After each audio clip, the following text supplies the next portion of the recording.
ma plus belle rencontre. Il y a des histoires qu'on n'oublie jamais, des blessures qu'on porte longtemps, parfois en silence. Ce que je vais vous raconter, c'est une partie de mon témoignage. Un moment marquant, une rencontre qui a changé toute ma vie.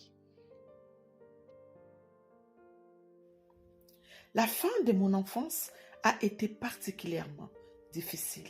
La séparation avec ma mère fut une épreuve douloureuse.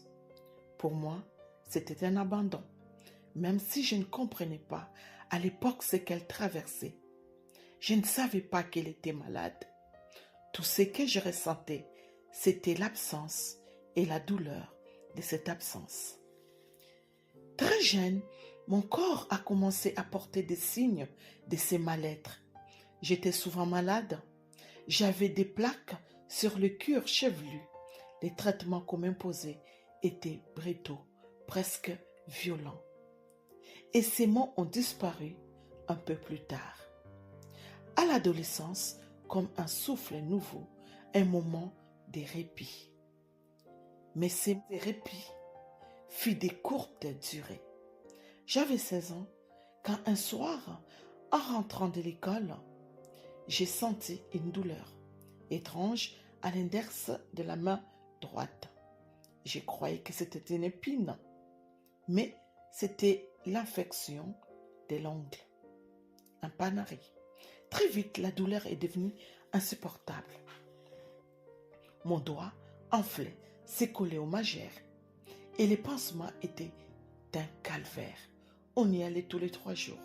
On me soignait à coups de bistouri, sans anesthésie, ou alors avec une anesthésie qui ne fonctionnait pas.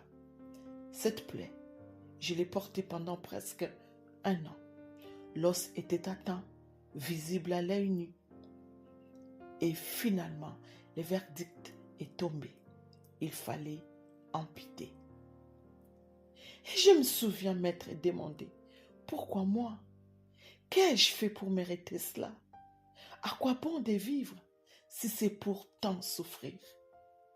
Je portais ma douleur jour après jour, nuit après nuit.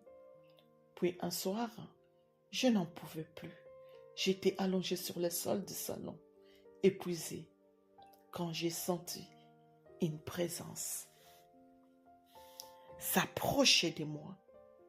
Une présence douce, forte, rassurante. C'était Jésus.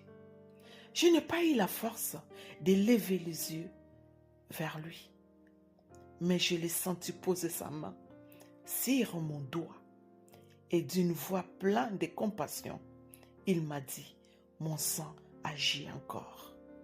À cet instant, une puissance m'a traversé. Ce n'était pas humain, c'était divin. Et je savais que quelque chose venait de changer. Quelques jours plus tard, je suis retournée voir le chirurgien pour l'amputation. Mais mon doigt était sec. Gloire à Dieu, Jésus m'a guéri. Voyez-vous, je connaissais l'église. J'y allais avec mon père. Nous vivions dans l'atmosphère de la foi et des prières. Mais dans mon cœur, je ne croyais pas que Dieu m'aimait. Pas moi. Je pensais que son amour était pour les autres, pas pour celle qu'on avait arrachée des bras de sa mère. Mais cette nuit-là, tout a changé. Ces jours-là, j'ai compris que Dieu me connaissait, qu'il m'avait vu, qu'il m'aimait profondément. Ces jours-là, j'ai rencontré Jésus. Et depuis, je le sers. Depuis ces jours, je marche avec lui. J'avais 17 ans. Aujourd'hui encore, quand je regarde ses doigts, ce même doigt qu'on devait couper, je rends gloire à Dieu. Ces doigts marquent ma rencontre avec le Seigneur, le Dieu qui guérit. Il est la preuve vivante que Dieu guérit, qu'il restaure, surtout qu'il m'aime. M'a placé à ses côtés.